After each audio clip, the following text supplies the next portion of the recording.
வணக்கம் உறவுகள் நண்பர்கள் எல்லாம். இது 93 டிபார்ட்மெண்ட்டில் இருக்கிற பொபினி. இந்த பொபினியில் தான் நாங்கள் நிறைய தமிழாக்கள் ஆரம்பத்தில் விசா எடுத்து இங்கே இருந்து தான் எங்களுக்கு ஒஃப்ராவுக்கு போகும் டொசியர்கள் எல்லாம் அதில் இருந்து வளர்ந்து தான் இன்றைக்கு எங்களுடைய நிறைய தமிழாக்கள் நேஷ்னாலிட்டி எடுத்து இமிக்ரன் எடுத்து ரிபுஜி கார்டு எடுத்து பெரிய அளவில் உயர்ந்து காடினோட்டுன்ற இடத்துல லாச்சப்பில் இன்றைக்கு எவ்வளவோ கடைகள் 300 சொச்சம் கடைகள் எல்லாம் வச்சு தமிழாக்கள் பெரிய ஆக்களாக வரக்கூடிய ஒரு இடமாக இருந்த இடம் இந்த பொபினி தான். இந்த பொபினியில் நாங்கள் கொடுக்குற ஒவ்வொரு டொசியர்களும் தான் எங்களுக்கு எல்லா இடத்திலும் நாங்கள் போகும் பொழுது எடுத்து பார்த்து செய்யக்கூடிய மாதிரி இருக்கக்கூடிய ஒரு நல்ல இடம். அதே போல் பக்கத்தில் சிந்தனியும் இருக்குது, லாக்குர்னேயும் இருக்குது. பெரிய இடங்கள் 93 இதுகள் முக்கியமான இடங்கள். இங்கே இருந்து தான் நானும் விசா எடுத்துக்கொண்டு தூர இடத்துக்கெல்லாம் வந்தேன்.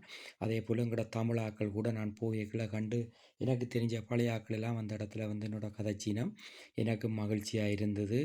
அதே போல் வேறு நாட்டுக்காரவர்களும் வீடியோ எடுக்கும்போது என்னட்ட கேட்டார்கள், எதுக்கு எடுக்கிறீங்கள் என்னத்துக்குண்டு. நான் அப்போ புரஞ்சல் அவைகளுக்கு சொன்னேன், பன்னி மலை துளிகள் ஜூட்டி கொண்டு வச்சிருக்கிறேன்னு சொல்லி அவைகளுக்கு நான் ஃபோனில் எடுத்து காட்ட அவைகளுக்கு மகிழ்ச்சியாக இருந்தது.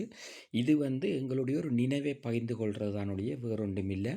கனவேர் கேட்குறீங்கள், அண்ணா யூடியூப்பில் நிறைய விஷயம் கொஞ்சம் கூட எடுங்கன்னு சொல்லி. என்னென்று கேட்டால், நிறைய எடுத்தால் வேலை முடிஞ்சு நீங்கள் டிவியெல்லாம் பார்க்க யூடியூப்பில் நாங்கள் நீண்ட நேரம் இதுகளை காட்டி கதைச்சு கொண்டிருந்தால் வேலை கலைப்புகள் அப்படி நீங்கள் வரைகளும் உங்களுக்கு எரிச்சலாக இருக்கும். அந்த ஒரு காரணத்துக்காகத்தான் நான் சின்ன சின்ன சின்ன பதிவுகளை வைக்கிறேன். நான் காரணம் என்னென்னு கேட்டால், என்னுடைய யூடியூப்பில் முழுக்க முழுக்க உண்மையான விடயங்களைத்தான் பகிர்வேன். விஷயம் இல்லாத எந்த விஷயமும் வராது. ஆனால் என்னுடைய யூடியூப்புக்கு நீங்கள் வரும் பொழுது ஒரு பெல் பட்டன் அமர்த்தி சப்ஸ்கிரைபர் பண்ணி வன்னி மலைத்துளி யூடியூப்புக்கு ஆதரவு தாங்க. இந்த இடத்தை நிறைய பேர் மறக்க முடியாது. இந்த இடத்தை சுற்றித்தான் எங்களுடைய முழு விஷயம் இருக்குது. இன்னும் ஒரு முகநூலில் சந்திப்போம். நன்றி, வணக்கம்.